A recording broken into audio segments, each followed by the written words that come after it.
దేవునికి స్తోత్రం కలుగును గాక. కూడి వచ్చిన మీ అందరికీ ప్రభువైన యేసుక్రీస్తు నామములో నా హృదయపూర్వకమైన వందనాలు తెలియజేస్తున్నాను. దేవుని ప్రజలారా, ఇంతసేపు దేవుని ఆరాధించి గణపరిచాము. ప్రాముఖ్యమైన సమయంలో దేవుని వాక్యమును మనము ధ్యానం చేద్దాం. ఈ దినము వాక్య ధ్యానాంశము నిమిత్తము సమృద్ధి జీవము అనే అంశము ధ్యానం చేద్దాం. మన వాక్య ధ్యానాంశము సమృద్ధి జీవము, అబండెంట్ లైఫ్ అనే అంశము మనం ధ్యానం చేద్దాం. యేసుక్రీస్తు ప్రభుల వారు ఈ భూలోకానికి రావడానికి గల కారణము, ఆయన తన మాటలు ఏం చెప్తాడంటే, నేను గొర్రెలకు జీవాన్ని, సమృద్ధి జీవాన్ని ఇవ్వడానికే ఈ భూలోకానికి వచ్చాను అనే మాట స్పష్టంగా మనం గమనించవచ్చు. యోహాను సువార్త 10వ అధ్యాయము 10వ వచనం గమనిద్దాం. దొంగతనమును, హత్యను, నాశనమును చేయుటకు వచ్చును గాని మరి దేనికిని రాడు. గొర్రెలకు జీవం కలుగుటకును అది సమృద్ధిగా కలుగుటకును నేను వచ్చి తినని మీతో నిశ్చయముగా చెప్పుచున్నాను. దేవునికి స్తోత్రం. హల్లెలూయా, హల్లెలూయా. దొంగ ఎందుకు వస్తాడంటే, దొంగతనాన్ని, నాశనము, హత్య చేయడానికి వస్తాడు. కానీ యేసయ్య ఎందుకు వచ్చాడంటే, ఆయన జీవాన్ని ఇవ్వడానికి, అది సమృద్ధి జీవాన్ని ఇవ్వడానికి వచ్చాడు. దొంగ అంటే మనం చూస్తే నాశనము చేసేవాడు, దొంగ మనిషికి హాని చేసేవాడు, ఒకరిని దోచుకునేవాడు. దొంగ సాతానుకు సాదృశ్యం. అయితే యేసయ్య మంచి కాపరిగా నేను వచ్చాను, నేను కాపరిని, గొర్రెలు మీరు అంటాడు. ఈ గొర్రెలకు జీవాన్ని ఇవ్వడానికి వచ్చాను, అది సమృద్ధి జీవాన్ని. హల్లెలూయా. ఎలాంటి జీవము? సమృద్ధి జీవము, నిత్య జీవము. నిత్యము ఆయనతో పాటు మనం జీవించే ఒక భాగ్యము దేవుడు మనకు దయచేయడానికే ఈ భూలోకానికి వచ్చాడు. అయితే ఈ సమృద్ధి జీవాన్ని మనము పొందుకోవాలంటే ఏం చేయాలి? భూలోకంలో ఏ మనిషి అయినా కానీ జీవిస్తున్న ఈ జీవితంలో కొద్ది సంవత్సరాల తర్వాత ప్రతి వ్యక్తి కూడా చనిపోవాల్సిందే. వారి వారి ఆయుష్ తీరిన తర్వాత ప్రతి వ్యక్తి కూడా భూలోకంలో చనిపోవాల్సిందే. ఎంత డబ్బు ఉన్నవాడు కావచ్చు, ధనమున్నవారు, ఆస్తి ఉన్నవారు, ఆరోగ్యం ఉన్నవారు, ఎవరైనా కానీ ఒక దినాన ఈ భూలోకాన్ని విడవవలసినదే. వారి వారి క్రమము చొప్పున భూలోకాన్ని విడవవలసినదే. అయితే యేసయ్య సమృద్ధి జీవం అని ఏమంటున్నాడు అంటే, యేసుక్రీస్తు ప్రభుల వారిలో నిలిచి ఉంటే మనము సమృద్ధి జీవం పొందుకుంటాం. ఆమేన్, హల్లెలూయా. అందుకనే ఆయన అంటాడు, యేసయ్య నేనే మార్గము, నేనే సత్యము, నేనే జీవము, నా ద్వారానే తప్ప ఎవడు తండ్రి దగ్గరికి చేరడు అంటాడు. ఈ జీవము సమృద్ధిగా మనకి ఇవ్వడానికి ఆయన వచ్చాడు. అందుకని యేసుక్రీస్తు ప్రభుల వారు యోహాను సువార్త 15వ అధ్యాయంలో 1 నుండి 6 వచనాలలో ఆయన అక్కడ యేసుక్రీస్తు ప్రభుల వారు ద్రాక్షవల్లిగాను, తండ్రి అయిన దేవుడు వ్యవసాయకునిగాను, మీరు నాలో ఉంటేనే, నేను మీలో ఉంటేనే మీరు ఫలిస్తారు అని చెప్తాడు. అయితే ఈ మాటలన్నిటిలో మనం గమనిస్తే 11వ వచనం మనం గమనిద్దాం. యోహాను సువార్త 15వ అధ్యాయం 11వ వచనము. మీ యందు నా సంతోషము ఉండవలెనని, మీ యందు నా సంతోషము ఉండవలెనని, సంతోషం పరిపూర్ణము కావాలనని ఈ సంగతులు మీతో చెప్పుచున్నాను. చూడండి, మీ సంతోషము పరిపూర్ణము కావాలనని ఈ సంగతులు మీతో చెబుతున్నాను అంటున్నాడు. పైన మనం చదివినట్లయితే అక్కడ స్పష్టంగా యేసయ్య అంటాడంటే, నేను ద్రాక్షవల్లిని, మీరు నాతో అంటుకట్టి జీవించాలి, మీరు నాలో ఉండాలి, నేను మీలో ఉండాలి, మీరు నాకు వేరయ్యుండి ఏమీ కూడా చెయ్యలేరు. ఫలింపని ప్రతి తీగ కూడా తీసివేయబడి, పారివేయబడి, ఎండిపోయి అది అగ్ని చేత కాల్చబడుతుంది. ఫలించు ప్రతి తీగ ఇంకా ఫలించున్నట్లుగా పనికిరాని తీగలను పారివేస్తానని దేవుడు చెప్తున్నాడు. నా దేవుని ప్రజలారా, ఇక్కడ మనము చూస్తే జీవము మనకు కావాలంటే, సమృద్ధి జీవం మనం కావాలంటే ఆయనలో అంటుకట్టి ఉండాలి. ఆయనలో అంటుకట్టబడినప్పుడు ఫలములు మనకు కనపడాలి. ఆయన అంటాడు, ఫలింపని ప్రతి తీగ నరకబడి అగ్నిలో వేయబడుతుంది. అంటే సమృద్ధి జీవాన్ని పొందుకోవాలంటే ఫలించాలి. హల్లెలూయా. అర్థమవుతున్నాయా నా మాటలు? సమృద్ధి జీవం మనకు కావాలంటే అది యేసు నేనే జీవం అంటాడు. ఆయనలో ఉంటే మాత్రమే మనం ఫలించగలము, లేదంటే మనకు జీవము లేదు. నా దేవుని ప్రజలారా, క్రైస్తవులుగా, దేవుని బిడ్డలముగా మనము నిత్య జీవము చేరాలని ఎంతగానో ప్రయాసపడుతున్నాం. అందుకనే కదా ఇంత భక్తి చేస్తున్నాం, అందుకనే కదా పాపాన్ని పక్కన పెడుతున్నాం, శరీర కార్యాలన్నీ పక్కన పెట్టేసి పరిశుద్ధంగా జీవించాలని తీర్మానం చేసుకుంటున్నాం. ఆయా సందర్భాలలో సాతాను మనకి ఎన్ని శోధనలు కలిగించినా, లోక ఆశలను చూపించినా కానీ వాటన్నిటిని చంపివేసుకొని దేవుని కొరకు మనం బాగా బ్రతకాలని తీర్మానం తీసుకుంటూ ఉన్నాం. ఇలాంటి సమయంలో మనలో ఫలములు కావాలి. సమృద్ధి జీవం మనకు కావాలంటే ఫలించాలి. ప్రతి క్రైస్తవుడు ఫలించాలంటే 4 రకములైన ఫలముల గురించి ఈ దినాన నేను మీతో పంచుకుంటాను. మొట్టమొదటి ఫలం ఏమిటి? ప్రతి క్రైస్తవుడు ఫలించవలసిన మొట్టమొదటి ఫలం ఏమిటంటే దేవుని కొరకు ఆత్మలను సంపాదించాలి. ఇది ఒక ఫలము. విన్నింగ్ సోల్స్ టు గాడ్, లేదంటే విన్నింగ్ సోల్స్ ఫర్ గాడ్. దేవుని కొరకు ఆత్మను రక్షించగలిగిన వాడై ఉండాలి ప్రతి క్రైస్తవుడు. అదే ప్రథమ ఫలము. ఆయన కోరుకునేది అదే. మీరు సర్వలోకమునకు వెళ్ళి సర్వ సృష్టికి సువార్తను ప్రకటించండి. మీరు పొందిన రక్షణ భాగ్యమును అనేకులకు తెలియజేయండి. నశిస్తున్న వారిని అగ్నిలో నుండి లాగినట్టును కొందరిని రక్షించండి అని దేవుడు కోరుతూ ఉన్నాడు.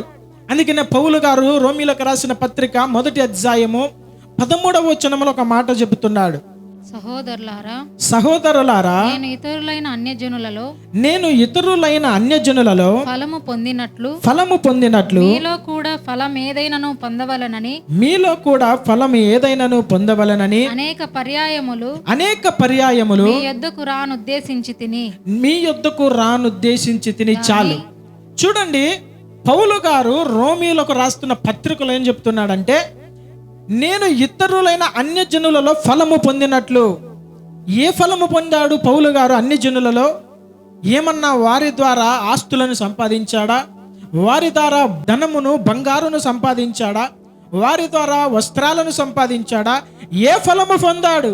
తన జీవిత కాలంలో, పౌలు గారి జీవిత కాలంలో యేసయ్య కొరకు తాను నిలబడిన మొదటి దినము మొదలుకొని తాను హతసాక్షి అయ్యేంత వరకు ఒకటే ధ్యేయము, ఆత్మల సంపాదనే ధ్యేయముగా ఈయన పరిగెడుతూ ఉన్నాడు. అందుకనే అన్యజనులలో నేను పొందిన ఫలం అంటున్నాడు. అన్యజనులలో పొందిన ఫలము. దేవుడు అంటాడు, పౌలును పట్టుకున్న తర్వాత అన్యజనులలో నువ్వేమేమి చేయవలసి ఉన్నదో నేను నీ ద్వారా జరిగిస్తుంటాను, నిన్ను అన్యజనుల యొద్దకు నడిపిస్తాను. అంటే అన్యజనులకు వెలుగుగా నిన్ను మారుస్తాను. నీ పని ఏమిటంటే నశించిపోతున్న అన్యజనులను రక్షించాలి. యేసుక్రీస్తు అంటే తెలియని వారిని సువార్త ద్వారా రక్షించాలి.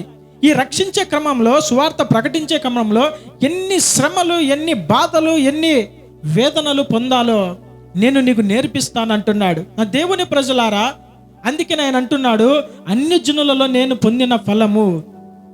ప్రతి క్రైస్తవుడు కూడా ప్రథమ ఫలము, ఆత్మను సంపాదించే ఫలమును ఫలించి ఉండాలి. హల్లెలూయా, హల్లెలూయా. ఈ మొదటి ఫలము నువ్వు పొందకపోతే, ఫలించకపోతే నీ జీవితము వ్యర్థమైపోతుంది. పౌలు గారికి సకల విద్యలు వస్తాయి, సకల శాస్త్రములను చదివినవాడు, అన్నీ ఉన్నాయి, జ్ఞానం ఉంది. అయినప్పటికీ ఎందుకు ఆత్మలను సంపాదించాలి అని అంత ప్రయాసపడుతున్నాడంటే ఆయన క్రీస్తులో ఫలించాలనుకుంటున్నాడు. హల్లెలూయా. మన జీవితంలో కూడా కొద్ది మందినైనా కానీ రక్షించి ఆత్మలను సంపాదించి ఫలించే వారముగా మనం ఉండాలి. పౌలు గారు అదే కోరుతాడు. సంఘము లెక్కకు విస్తరించాలి అని ఎంతో భారము కలిగిన వాడై సంఘము కొరకు ప్రసవ వేదన పొందుతున్నానంటున్నారు పౌలు గారు. మన జీవితంలో దేని కొరకు వేదన పడుతున్నాం? డబ్బు లేదే, ఇల్లు లేదే, వెహికల్ లేదే, జాబ్ లేదే, ఆస్తి సంపాదించలేకపోయాననే వేదన ఉంది. కానీ ఆత్మలను సంపాదించలేకపోయాననే వేదన ఏది నానైనా నీకు కలిగిందా అని ప్రభు పేరట ప్రశ్నిస్తున్నాను. ఆత్మ పరిశీలన చేసుకుందాం. నేను మాత్రమే రక్షించబడ్డాను. నశించిపోతున్న నా యొక్క రక్త సంబంధికులు ఏమైపోయారు? నా యొక్క స్నేహితులు, ఇరుగు పొరుగు వారు ఏమైపోతున్నారు? వారికి సువార్త ప్రకటించాలనే వేదన ప్రతి దినము నీకు కావాలి. ఫలించాలి. ఆత్మలను దేవుని కొరకు గెలిచే వారముగా ఉండాలి. పౌలు గారు అంటారు, మరి విశేషముగా నేను ఎంతమందికి సువార్త ప్రకటించినా కానీ నా స్వజనులను, నా ఇంటి వారిని రక్షించుకోవాలనే భారము నా మీద చాలా ఉన్నది. వారి కోసం ప్రార్థిస్తున్నాను, వేదన పడుతున్నాను, పోరాడుతున్నాను అంటున్నాడు. కనీసము మీ సొంత వారిని, మీ కుటుంబ సభ్యులను, లేదంటే నీ ఇరుగు పొరుగు వారిని, నీకు అందుబాటులో ఉన్న వారినైనా దేవుని మాటలు చెప్పి రక్షించుకోగలిగిన ఆ యొక్క మార్గంలో మనం నడవాలి. ఆ ఫలమును మనము ఫలించాలి. హల్లెలూయా. అందుకనే పౌలు గారు ఏమంటారంటే, సువార్త ప్రకటించవలసిన భారము నా మీద మోపబడి ఉన్నది. అయ్యో, నేను సువార్త ప్రకటించకపోయిన ఎడల నాకు శ్రమ అంటున్నాడు. ప్రతి క్రైస్తవుడు కూడా ఏదో ఒక సమయంలో, నీకు ఇవ్వబడిన సమయంలో సమయానుకూలముగా ప్రతిస్పందించి జ్ఞానముతో దేవుని గురించిన మాటలు అనేకులకు ప్రకటించే వారముగా ఉండాలి. అయ్యా సందర్భాలలో దేవుడు కొంతమంది మనుషులను మనకు అప్పచెప్పుతూ ఉంటాడు, కొంతమందిని నీకు పరిచయం చేస్తూ ఉంటాడు. ఎందుకంటే వారితో ముచ్చటించి, వారితో నవ్వుకొని కాలము వృధా చేయడానికి కాదు, క్రీస్తుని గురించిన మాటలు, యేసు ప్రేమను వారికి తెలియజెప్పాలని దేవుడు కొంతమంది మనల్ని పరిచయం చేస్తుంటారు. న్యాయం చేస్తున్నావా? న్యాయముగా దేవుని సువార్తను ప్రకటిస్తున్నావా? ఒకసారి ఆలోచన చేద్దాం. ఈ సువార్తను ప్రకటిస్తే ఏమవుతుంది? చాలా మంది ఆత్మలను కాకోకుండా ఆస్తులు సంపాదించిన వారు ఉన్నారు, కోట్లు లక్షలు సంపాదించిన వారు ఉన్నారు. అయినప్పటికీ వారికి శాంతి సమాధానం లేదు, సంతోషము లేదు. దానిని బట్టి చనిపోతున్నారు, ఆత్మహత్యలు చేసుకుంటున్నారు. కానీ నిజముగా నీ జీవితంలో శాంతి సమాధానము సంతోషము కావాలంటే దేవుని సువార్తను ప్రకటించాలి. ఆ దినాలలో మనం చూస్తే సువార్త ప్రకటించిన తర్వాత ఏం జరిగిందంటే ఫలము మనం చూస్తే సంతోషముగా ఉన్నారంట. చూడండి 3వ యోహాను 4వ వచనం చదువుదాం. నా పిల్లలు సత్యమును అనుసరించి నడుచుకొనుచున్నారని వినుట కంటే నాకు ఎక్కువైన సంతోషము లేదు. చూడండి ఏమని రాస్తున్నారంటే, గాయునకు ఈ యొక్క ఉత్తరం రాస్తున్నారు యోహాను గారు. నా పిల్లలు సత్యము అనుసరించి నడుచుకొనుచున్నారని వినుట కంటే నాకు ఎక్కువ సంతోషం లేదు. అంటే ఒక ఆత్మ రక్షించబడినందుక దైవజనుడు ఎంతగానో సంతోషిస్తున్నాడు. ఈ దైవజనుడు మాత్రమే సంతోషించడం కాదు, ఒక ఆత్మ ఈ భూలోకంలో రక్షించబడి పట్టబడినప్పుడు పరలోకంలో గొప్ప విందు, హల్లెలూయా హల్లెలూయా, గొప్ప విందు జరుగుతుంది. నీ జీవితం పట్ల దేవుడు ఎప్పుడు సంతోషిస్తాడంటే, ఎప్పుడు నిన్ను బట్టి ఆనందిస్తాడంటే, ఒక ఆత్మను దేవుని కొరకు నువ్వు సంపాదించినప్పుడు, ఒక ఆత్మను దేవుని కొరకు నీవు రక్షించగలిగినప్పుడు, ఒక ఆత్మను సంఘానికి నువ్వు అప్పచెప్పినప్పుడు నిన్ను బట్టి దేవుడు సంతోషిస్తాడు. పరలోకంలో గొప్ప విందు అని లేఖనం సెలవిస్తుంది. దైవజనుడు కూడా గాయునకు రాస్తూ ఏమంటున్నాడంటే, నా పిల్లలు సత్యమును అనుసరించి నడుచుకొనుచున్నారని నాకు తెలిసినప్పుడు నేను ఎంతగానో సంతోషిస్తున్నాను, ఆనందపడుతున్నాను. సత్యములో నిలబడినప్పుడు, సత్యములో ప్రతిష్ఠించబడినప్పుడు దైవజనుడు ఆనందిస్తాడు, దేవుడు కూడా ఆనందిస్తాడు. మొట్టమొదటి ఫలము, ఆత్మలను దేవుని కొరకు సంపాదించగలిగిన ఫలము మనలో ఫలించాలి. హల్లెలూయా. సంతోషం వస్తుంది. అందుకని పౌలు గారు ఏమంటారంటే, తెస్సలోనికైలకు రాసిన మొదటి పత్రిక 2వ అధ్యాయము 19-20 వచనాలు చదువుదాం. ఏలయనగా మా నిరీక్షణ అయిన ఆనందమైనను అతిశయ కిరీటమైనను ఏది? మన ప్రభువైన యేసు యొక్క రాకడ సమయమున ఆయన ఎదుట మీరే గదా. నిశ్చయముగా మీరే మా మహిమయు ఆనందమునై ఉన్నారు. చూడండి, వారి ఆనందము సంతోషం ఏమైనదంటే, దేవుని పిల్లలు రక్షించబడి సత్యములో నిలబడ్డారు. అందుకనే కదా దైవజనులు అంతగా ప్రయాసపడుతూ ఉంటారు. దైవజనునికి ఏమున్నా లేకపోయినా సువార్త ప్రకటించడానికి ఎందుకు పరిగెడుతున్నారంటే, వారి ఆనందం ఏమిటి? ఒక దినాన దేవుని ఎదుట, ప్రభువా ఇన్ని ఆత్మలు నీ కొరకు సంపాదించగలిగాను, ఇన్ని ఆత్మలను స్థిరపరచగలిగాను, ఇవో మీరు మాకు దయచేసిన ఈ ఆత్మలు నీకు అప్పచెప్పుతున్నాననే ఒక సంతోషము. హల్లెలూయా. దేవుడు మెచ్చుకుంటాడు. బలా నమ్మకమైన మంచి దాసుడా అని మెచ్చుకునే సమయంలో ఆ మెప్పు కోసమే ఇంత ప్రయాస పడుతున్నాడు. నిన్ను కూడా ఆయన మెచ్చుకోవాలంటే నశించిపోతున్న ఆత్మలకు సువార్తను ప్రకటించాలి, నశించిపోతున్న వారికి దేవుని ప్రేమను ప్రకటించాలి. ఎవరైతే సాతాను కబంధ హస్తాలలో ఇరుక్కొని ఉన్నారో వారికి దేవుని ప్రేమను ప్రకటించి యేసు నామములో వారికి విడుదల ప్రకటించాలి. ఆత్మ రక్షించబడినప్పుడు నీవు ఒక ఫలము ఫలించినట్లు. హల్లెలూయా. పౌలు గారు అంటారు, అన్యజనులలో నేను ఒక ఫలమును ఫలించాను, మీ దగ్గర కూడా అలాంటి ఫలం ఏదైనా ఉన్నదని రావాలని కోరుకుంటున్నాడు. నిశ్చయముగా మనము సమృద్ధి జీవంలోనికి నడిపించబడాలంటే ఆయనలో ఉంటూ మీ మొదటి ఫలమైన ఆత్మలను సంపాదించే ఫలము మనము ఫలించుదుముగాక. ఆమేన్. రెండవదిగా ఏం ఫలము మనం ఫలించాలంటే అవసరతలో ఉన్న వారికి సహాయము చేయాలి. ఇది కూడా ఒక ఫలమే. అవసరతలో ఉన్నవారు, ఆర్థికంగా వెనకబడిన వారు, ఆర్థికంగా బలహీనంగా ఉన్నవారు, నీ సహోదరి సహోదరులు సంఘములో ఎవరైతే ఉన్నారో వారికి సహాయము చేయడం కూడా ఒక ఫలము. అలాంటి వారికి మనం సహాయము చేయాలి.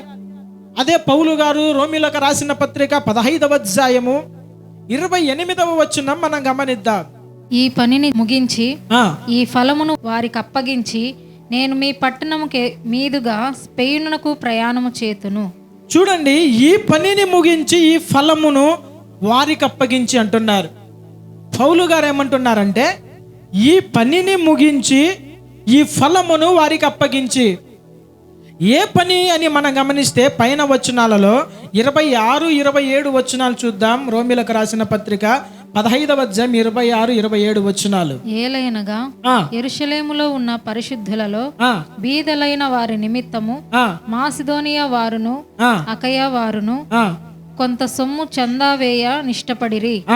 అవును, వారిష్టపడి దానిని చేసిరి. వారు వీరికి రుణస్థులు.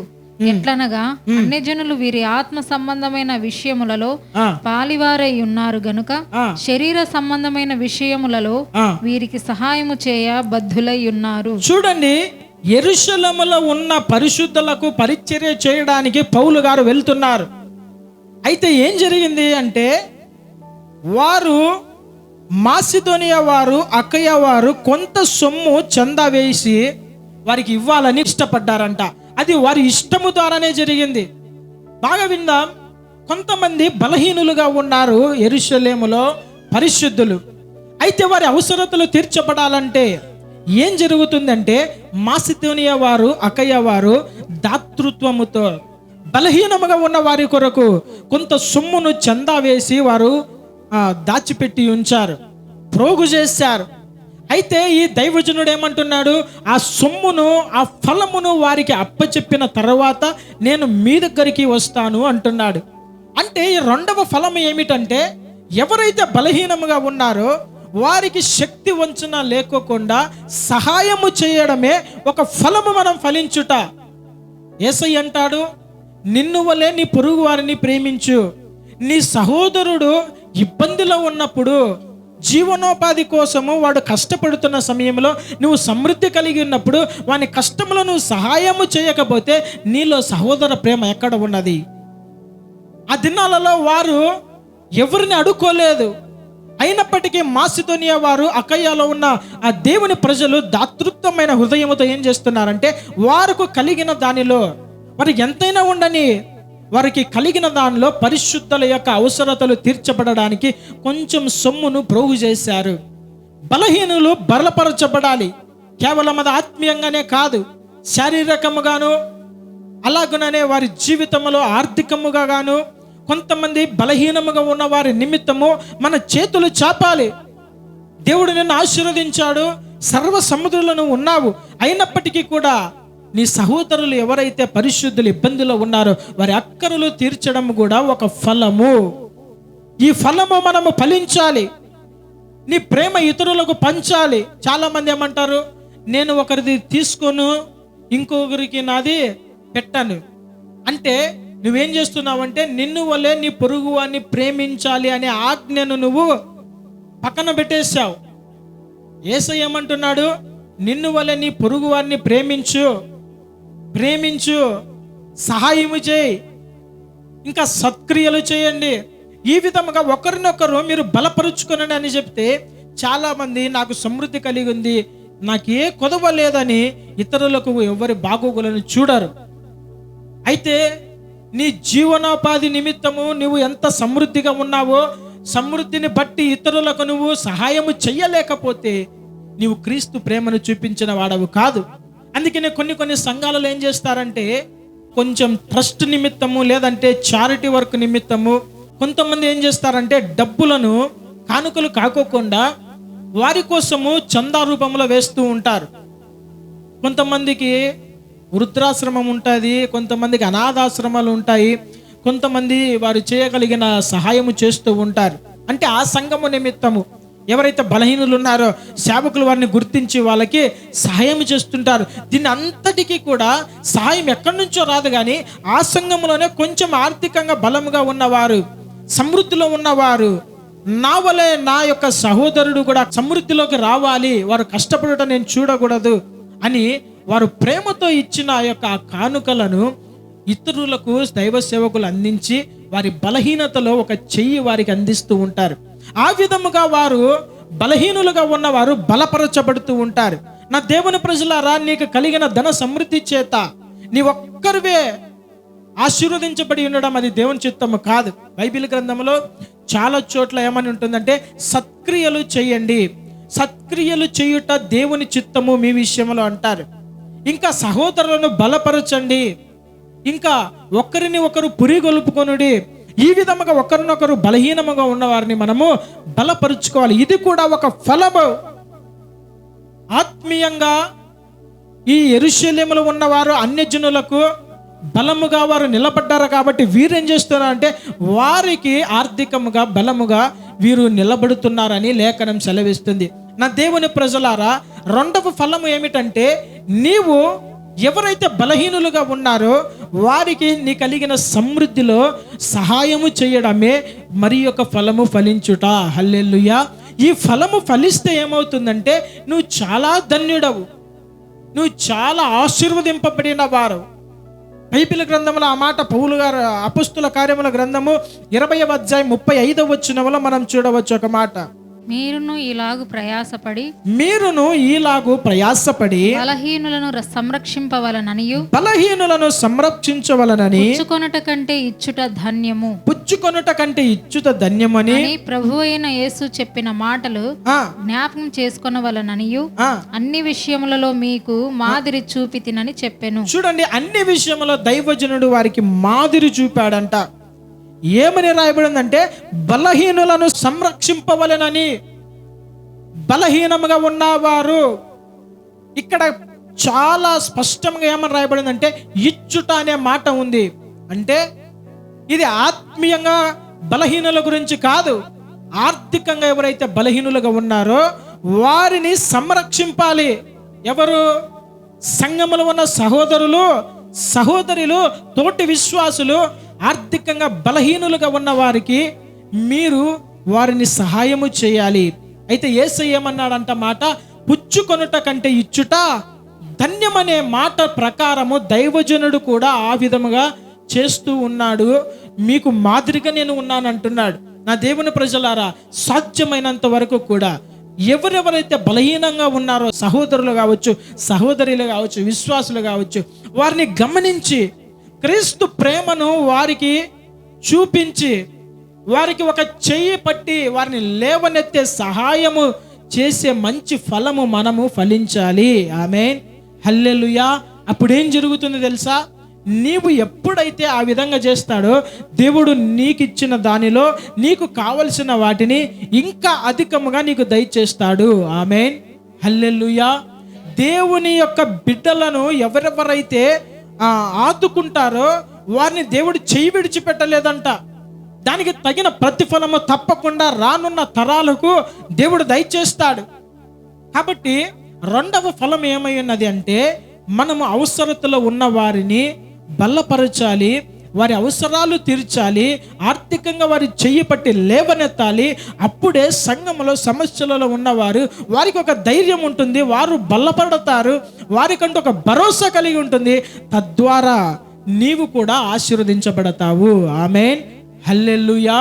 మూడవ విషయం గమనించినట్లయితే, మూడవ ఫలం ఏమిటంటే, క్రీస్తు లాంటి స్వభావాన్ని మనం అభివృద్ధి చేసుకోవాలి. ఇది కూడా ఒక ఫలము. క్రీస్తు లాంటి స్వభావాన్ని ప్రతి క్రైస్తవుడు కూడా తన జీవితంలో అభివృద్ధి చేసుకోవాలి. ఏంటి క్రీస్తు లాంటి స్వభావము? బైబిల్లో బాప్తిసము పొందిన మీరందరూ క్రీస్తును ధరించుకొని ఉన్నారు అని రాయబడి ఉంది. అయితే బాప్తిసము పొందిన అందరిలో క్రీస్తు స్వభావము కనబడడం లేదు. చాలా మందిలో అపవాది స్వభావాలు కనబడుతూ ఉన్నాయి. క్రీస్తు స్వభావము మనం చూస్తే తన సేవా జీవితంలో ఆయన మంచి మంచి లక్షణాలు మనకు మాదిరిగా ఉంచిపోయాడు, చూపించాడు. ఆయన చెప్పలేదు, చూపించి మీకు మాదిరిగా నేను చేస్తున్నాను, ఇది మీరు కూడా నేర్చుకొని దానిని అలవాటు చేసుకొని మీ జీవితంలో పాటించండి అని చెప్తాడు. అయితే భక్తుడు పేతురు రాసిన 2వ పత్రిక 1వ అధ్యాయము 5 నుండి 8 వచనాలు చదువుదాం. ఆ హేతువు చేత మీ మట్టుకు మీరు పూర్ణ జాగ్రత్త గలవారై మీ విశ్వాసమునందు సద్గుణమును, సద్గుణమునందు జ్ఞానమును, జ్ఞానమునందు ఆశా నిగ్రహమును, ఆశా నిగ్రహమునందు సహనమును, సహనమునందు భక్తిని, భక్తి యందు సహోదర ప్రేమను, సహోదర ప్రేమయందు దయను అమర్చుకొనుడి. ఇవి మీకు కలిగి విస్తరించిన ఎడల అవి మన ప్రభువైన యేసుక్రీస్తును గూర్చిన అనుభవ జ్ఞాన విషయములో మిమ్మును సోమరులైనను నిష్ఫలులైనను కాకుండా చేయును. ఇవి ఎవనికి సోమరి అయినా నిష్ఫలులైనా కాకుండా చేయును. మనమందరం కూడా క్రీస్తులో ఆయనతో అంటుకట్టబడి ఫలించి అభివృద్ధి పొంది మనము సమృద్ధి అయిన జీవంలోనికి ప్రవేశించాలని మనం ఇష్టపడుతున్నాం.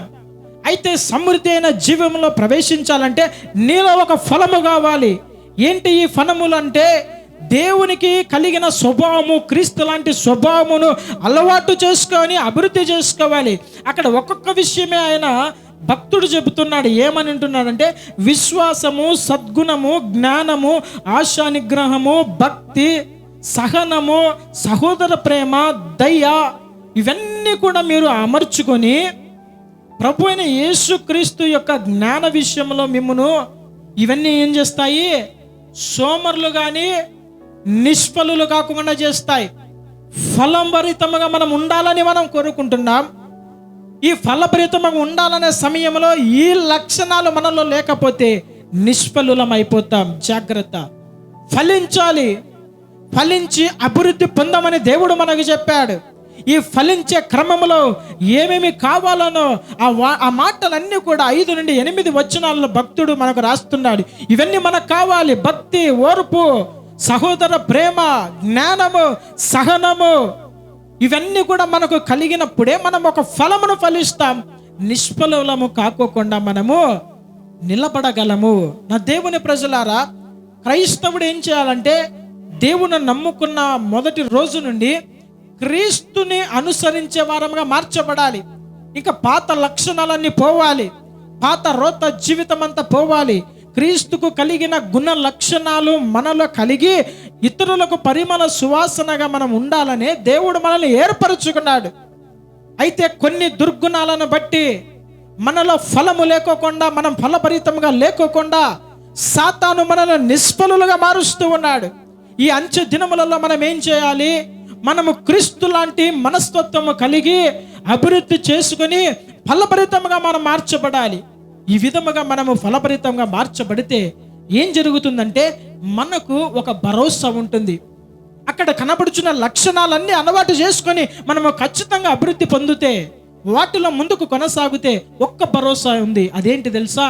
నిత్య రాజ్యమైన దేవుని రాజ్యంలో ప్రవేశించే ఒక భాగ్యము. 11వ వచనంలో చదువుదాం ఆ మాట. మీరిట్టి క్రియలు చేయువారైతే ఎప్పుడును తొట్రిల్లరు, ఎప్పుడు కూడా తొట్రిల్లరు. అలాగున మన ప్రభువును రక్షకుడునైన యేసుక్రీస్తు యొక్క నిత్య రాజ్యములో ప్రవేశము మీకు సమృద్ధిగా అనుగ్రహింపబడును. మీకు సమృద్ధిగా అనుగ్రహింపబడును. ఆమేన్, హల్లెలూయా. అక్కడ కనపడిన యొక్క ఈ లక్షణాలు ఎవరిలో లేవో జాగ్రత్త పడాలి.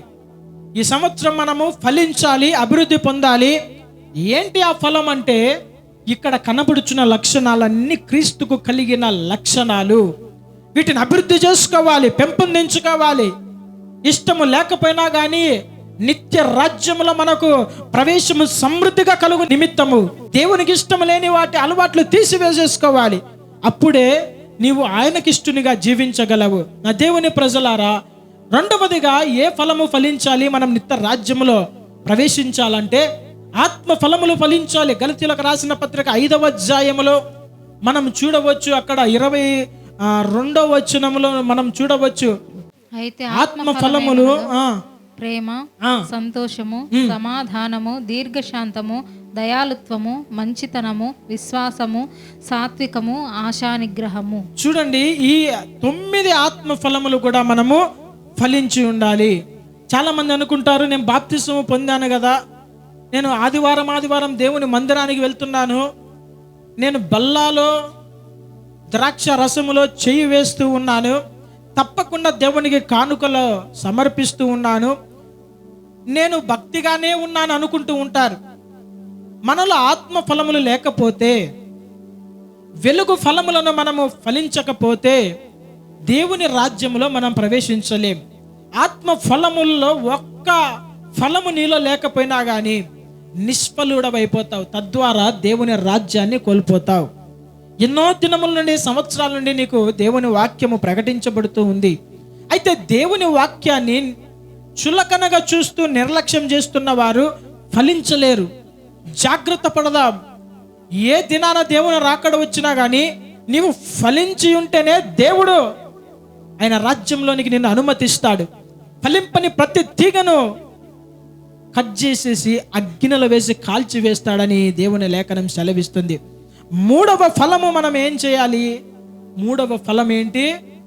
క్రీస్తు లాంటి స్వభావాన్ని మనము, లక్షణాలను అభివృద్ధి చేసుకోవాలి. అయ్యా, నాకు ఇవి కష్టముగా ఉన్నాయి, ఇలాంటి లక్షణాలను జీవించి ఉండలేను, నేను ఉంటున్న ప్రదేశము, మనుషులు అలాంటి వారు, ఇలాంటి సమయంలో అలాగ ఉండలేనంటే నువ్వు ఉండలేకపోయినా కష్టమైన అలాంటి లక్షణాలు నువ్వు అలవాటు చేసుకోవాలి. ఖచ్చితంగా నీ ఆత్మ రక్షణ నిమిత్తము, నువ్వు నశించిపోకుండా నిమిత్తము కొన్ని విషయాలను అణుచుకొని, కొన్ని విషయాలను చంపుకొని, మంచి లక్షణాలను, క్రీస్తు స్వభావాన్ని నువ్వు అలవాటు చేసుకుంటేనే నువ్వు ఫలభరితంగా ఉంటావు. లేదంటే నిష్ఫలులవై అయిపోయి ఒక దినాన ఆయన రాజ్యంలో ప్రవేశించకుండా విడువబడే ప్రమాదం ఉంది. జాగ్రత్త పడదాం. 4వ ఫలం చెప్పి నేను ముగిస్తాను. 4వదిగా, ప్రతి క్రైస్తవుడు తన జీవితంలో దేవునికి కృతజ్ఞతాస్తుతులు చెల్లించుట అనే ఫలాన్ని ఫలించాలి. ఎందుకు దేవుని కృతజ్ఞతాస్తుతులు చెల్లించే ఫలము ఫలించాలంటే, ఆదిలో దేవుడు మానవుని ఈ భూలోకంలో తన స్వరూపములో నిర్మించుకోవాలన్న మొదటి ప్రధాన కారణం ఏమిటంటే, ఈ మనుషుల ద్వారా దేవుడు మహిమ పొందాలనుకున్నాడు. పరలోకంలో నేను ఎలాగైతే ఈ దూతల ద్వారా మహిమ పొందబడుతున్నానో, ఈ దూతల ద్వారా ఎలాగైతే గణపరచబడుతున్నాను, నేను నా స్వరూపంలో నరుని మట్టితో తయారు చేసి, ఆ మట్టితో చేయబడిన నరుని ద్వారా కూడా నేను మహిమ పొందాలని దేవుని యొక్క ప్రధానమైన ఉద్దేశం. అందుకని అంటాడు, నా మహిమ నిమిత్తము నేను సృజించిన, నిర్మించిన జనులను తెప్పించుము అంటారు, తీసుకొని రండి అంటారు. మానవుని జీవితం యొక్క ప్రథమ లక్ష్యము ఏమిటి, ఉద్దేశం ఏమిటంటే, దేవునికి మహిమకరంగా ఈ మనిషి బ్రతకాలి. అందుకని మీరు ఏమి చేసినా కూడా దేవుని మహిమ నిమిత్తము చేయుడి అని లేఖనం సెలవిస్తుంది. మన జీవితంలో ఏ కార్యము చేసినా కానీ ఆ కార్యాన్ని బట్టి దేవుని నామం మహిమపరచబడాలి.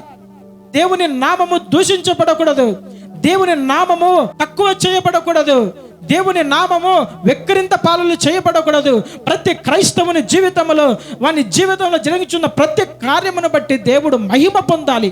అదే దేవుని చుట్టూ మన జీవితాల్లో ఆయా సందర్భాలలో నువ్వు చేస్తున్న అక్రమమైన కార్యములను బట్టి దేవుని నామం అన్యజనుల్లో దూషించబడుతున్న దానికి కారణం ఏంటి తెలుసా? ఆయన అంటాడు, మిమ్మును బట్టియే కదా నా నామం అన్యజనులలో దూషించబడుతుంది అంటాడు. అంటే క్రైస్తవుడైన దేవుని బిడ్డ దేవుని మహిమ నిమిత్తము సృజించబడ్డాడు. అందుకనే ప్రతి క్రైస్తవుడు కూడా దేవునికి కృతజ్ఞతాస్తుతులు చెల్లించాలి. బైబిల్ గ్రంథంలో హెబ్రీలకు రాసిన పత్రిక 13వ అధ్యాయము 15వ వచనం గమనిద్దాం. కాబట్టి ఆయన ద్వారా మనము దేవునికి ఎల్లప్పుడూ స్తుతి యాగము చేయుదము, అనగా ఆయన నామమును ఒప్పుకొనుచు జిహ్వా ఫలము అర్పించుదము. జిహ్వా ఫలము అర్పించుదము అని రాయబడింది. ఎప్పుడు ఈ జిహ్వా ఫలము అర్పించాలంటే, బాగా సంతోషముగా ఉన్నప్పుడే జిహ్వా ఫలము అర్పించాలి అని లేదు. ఏమనుంది అంటే, ఎల్లప్పుడూ స్తుతి యాగము చేయుదము. దేవుని స్తుతించడానికి ఫలానా సమయం అనేది లేదు. దేవుని స్తుతించడానికి ఫలానా మంచి దినమే అని లేదు, ఫలాని మంచి సమయం అనే లేదు, ఫలానా ఉదయం అని లేదు, ఫలానా రాత్రి అనే లేదు. సూర్యోదయం మొదలుకొని సూర్యాస్తమయం వరకు దేవుని నామము స్తుతించదగిన నామము. ఆయన నామాన్ని ఎల్లప్పుడూ స్తుతించాలి. అయితే ఏ వ్యక్తి జీవితంలో దేవుణ్ణి స్తుతించే అనుభవం కోల్పోతాడో, దేవుని మహిమపరిచి ఘనపరిచే కృతజ్ఞతాస్తుతులు చెల్లించే అనుభవంలో పడిపోతాడో తన జీవితంలో శాంతి సమాధానం ఉండదు, సమాధానాన్ని కోల్పోతాడు. డబ్బు ఉంటుంది, ఆరోగ్యం ఉంటుంది, వస్తువులు ఉంటాయి, బలగం ఉన్నా కానీ ఏమున్నా కానీ సమాధానం ఉండదు. ఎందుకు తెలుసా? దేవుని నువ్వు స్తుతించకపోతే నీకు సమాధానం ఉండదు. జిహ్వా ఫలము దేవునికి అర్పించాలి. ఏ సమయమైనా ఏ సందర్భమైనా కానీ దేవుని స్తుతించాలి. ఆ దినాలలో మనం చూస్తే పౌలు శీలలు బాగా కొట్టబడి చెరసాలలో వేయబడినప్పుడు శరీరాలన్నీ గాయముగా ఉన్నా, నొప్పితో ఉన్నా కానీ, అలసిపోయినా కానీ వారు ఏం చేస్తున్నారా? అర్ధరాత్రి వేళ కూర్చొని కీర్తనలు పాడుచు దేవునికి ప్రార్థన చేయుటకు ప్రారంభించాడు. ఈ కార్యము జరుగుతున్న సమయంలో చెరసాల బద్దలైపోయింది, పెద్ద భూకంపం వచ్చేసింది. ఏంటి కారణం అంటే స్తుతించే సమయంలో దేవుని యొక్క శక్తి మన మధ్యలోనికి దిగి వస్తుంది. పరిశుద్ధాత్మ దేవుడు మన మధ్యలోకి దిగి వస్తాడు.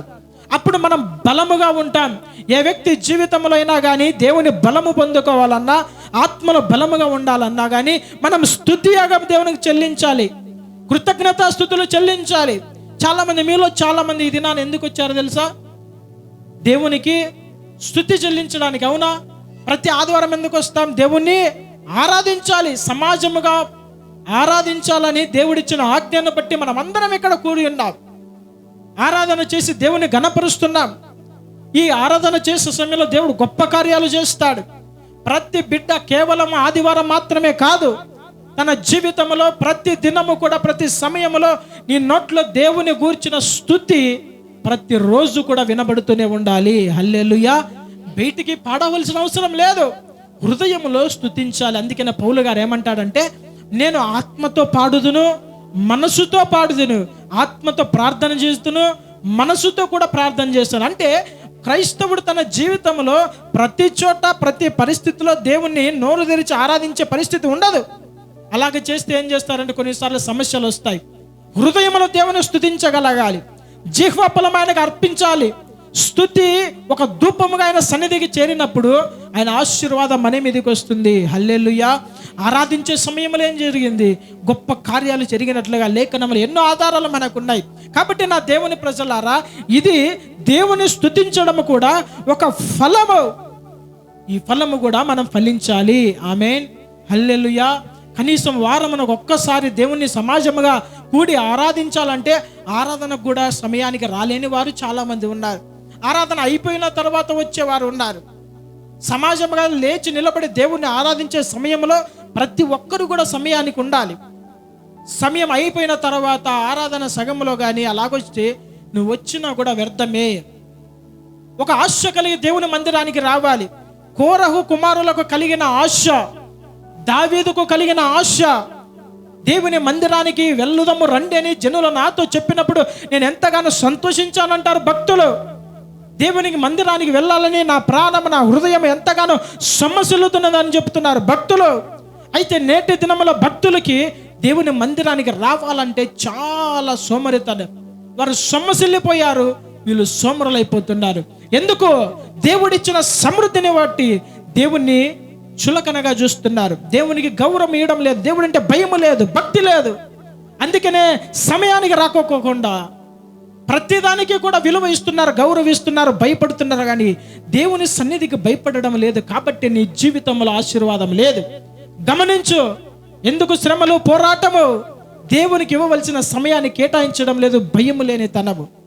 దేవుని స్తుతిస్తున్న సమయంలో మీ జీవితంలో గొప్ప కార్యాలు జరుగుతాయి. ఎల్లప్పుడూ కూడా జిహ్వ ఫలమును, కృతజ్ఞత స్తుతులు మనం దేవునికి అర్పించాలి. హల్లెలూయా.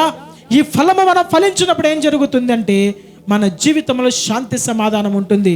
అందుకనే బైబిల్ గ్రంథంలో ఫిలిప్పీయులకు రాసిన పత్రిక 4వ అధ్యాయము 6-7 వచనాల్లో ఒక మాట మనం చూడవచ్చు. దేనిని గూర్చియు చింతపడకుడి గాని, దేనిని గూర్చియు చింతపడకుడి గాని, ప్రతి విషయములోను ప్రార్థన విజ్ఞాపనముల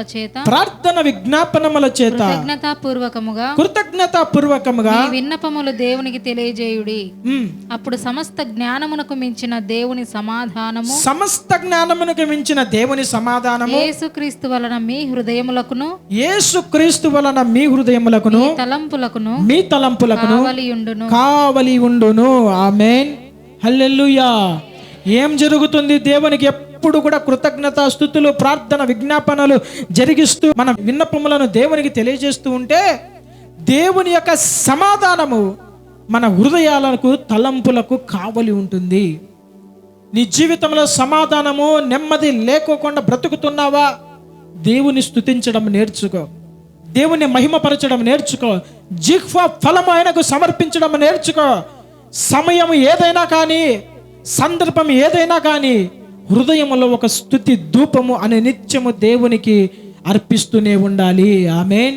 హల్లెలూయా, హల్లెలూయా.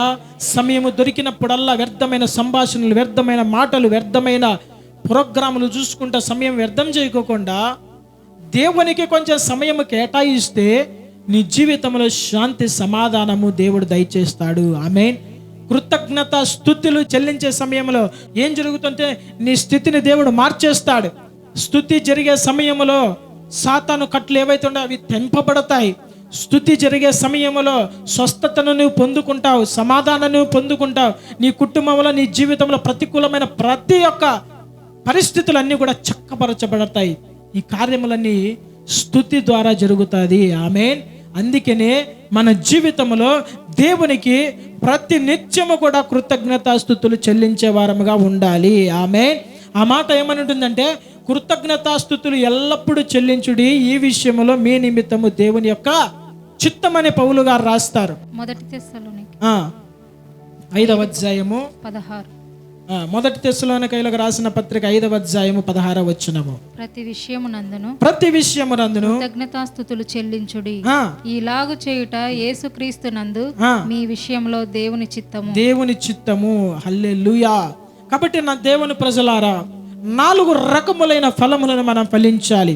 ఈ ఫలములు ఎలాగ ఫలించాలంటే ఆయనలో నిలిచి ఉండి మనము ఫలిస్తేనే మనము ఫలభరితముగా ఉంటాం.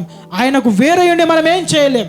ఆయనకు దూరంగా ఉండి నువ్వేం చేయలేవు. సహవాసానికి దూరంగా ఉండి నువ్వేం చేయలేవు. సేవకులకు దూరంగా ఉండి నువ్వేం చేయలేవు. నువ్వు దేవునికి, మందిరానికి, సేవకులకి అనుసంధానమై నువ్వు ఫలించి అభివృద్ధి పొందాలి.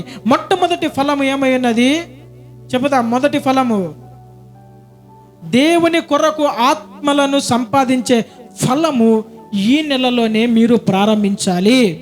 హల్లెలూయా, హల్లెలూయా. ఏ ఆత్మకు కూడా మనం ఉత్తరవాదులముగా ఉండకూడదు. తీర్పు దినమున, విమర్శ దినములో నీకు తెలిసిన వాడు పొర్రపాటున నశించి నరకానికి వెళ్ళిపోతే ఎందుకు నీవు ఆ వ్యక్తికి సువార్త ప్రకటించలేదని దేవుడు అడిగినప్పుడు నీ దగ్గర సమాధానం ఉండాలి. ఆత్మలను సంపాదించే ఫలము మనము ఫలించాలి. రెండవ విషయం, అవసరతలో బలహీనముగా ఉన్న నీ సహోదరులు ఎవరైతే ఉన్నారో, సంఘములో కావచ్చు, నీ చుట్టుపక్కల కావచ్చు, వారికి సహాయము చేసే ఒక ఫలము మనము ఈ సంవత్సరం ఫలించాలి. ఆమేన్. మూడవది, క్రీస్తు లాంటి స్వభావాన్ని మనం అభివృద్ధి చేసుకొని ఆ లక్షణాలను మనము ఫలించాలి ఈ సంవత్సరంలో. తద్వారా దేవుని నిత్య రాజ్యములో మనము సమృద్ధిగా ప్రవేశము కలిగి దేవుని రాజ్యములో నిలబడగలుగుతాం.